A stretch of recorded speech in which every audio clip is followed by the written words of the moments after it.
Merci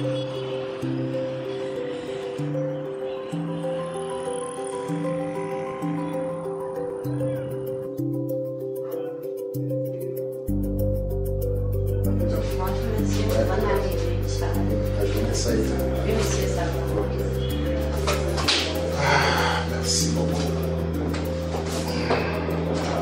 Il y a de cela quelques années, plus précisément 3 ans, nous étions une organisation qui cherchait sa voie comme bien d'autres dans notre contexte pour pouvoir offrir davantage les services de qualité aux entrepreneurs.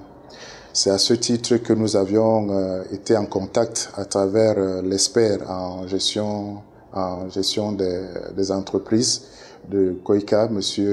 José Kouba, qui nous a contactés et nous a présenté les objectifs du projet d'autonomisation des femmes pour les économies résilientes en faveur des réfugiés des populations dans la région de l'Est et de l'Adamawa, financé par Koika.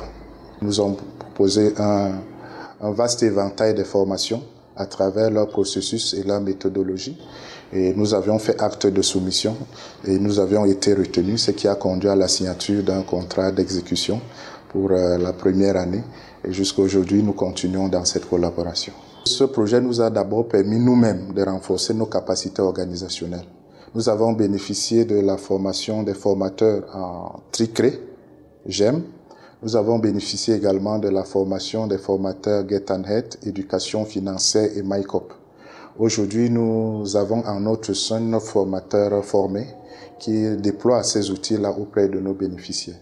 Avec cette collaboration, il fallait répondre aux exigences que notre organisation partenaire, l'OIT et Koika, nous a fixées. Cette collaboration a également renforcé notre capacité à offrir des services en améliorant nos produits et services entrepreneuriaux. Je dis ici services, c'est des formations, c'est des accompagnements, c'est des outils que l'OIT a mis à notre disposition. La collaboration OIT-Koika nous a permis de pouvoir former les entrepreneurs dans la commune de Garoboulaye, Mandjou et Bertois, et aujourd'hui dans les communes de Yokadouma et aussi Batouri. Cette formation visait les cibles du projet qui étaient les femmes réfugiées.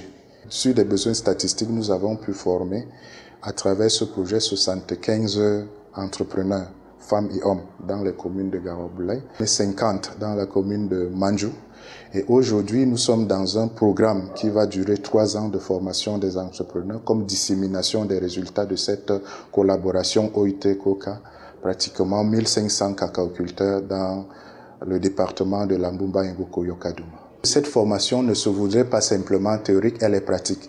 Elle renforce les capacités des jeunes entrepreneurs à avoir une idée précise d'un projet fiable, à développer leurs compétences à la création de leur jeune entreprise et à développer cette entreprise.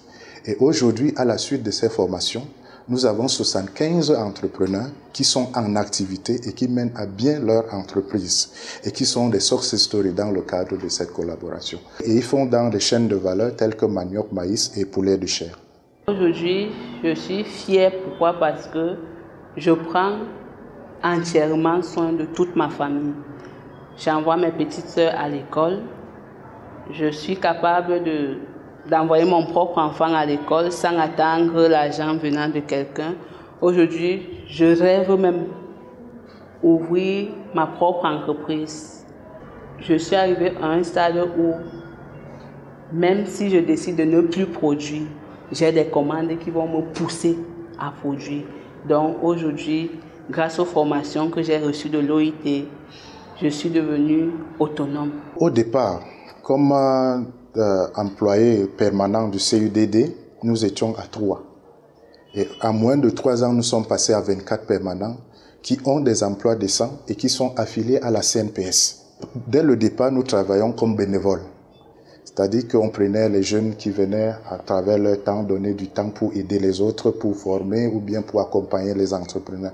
Mais aujourd'hui, nous avons pu migrer du bénévolat au travail décent. et même la statut de notre organisation qui était, à titre de la loi de 90, considérée comme une association qui répond à ce régime juridique, est en train d'être mutée pour devenir une organisation non gouvernementale, suite toujours à cette collaboration. Nous disons déjà merci à l'OIT COICA pour cette collaboration que nous avions déjà débutée. Mais nous disons également qu'en disant merci, on attend plus, parce que beaucoup reste à faire. Et 3 ans ne suffit pas à un enfant d'être suffisamment mature afin de prendre son envol. Et tel que nous lisons sur les différentes plateformes de médias, nous voyons également le niveau excellent de mise en œuvre des projets de développement que l'OIT et le COICA sont en train de mener à travers le monde. Nous pensons qu'il sera temps vraiment que nous continuions cette collaboration afin que davantage on puisse renforcer nos capacités, mieux adresser les questions liées à la pauvreté, liées à l'emploi des jeunes, liées à la question des violences basées sur le genre, à la protection sociale.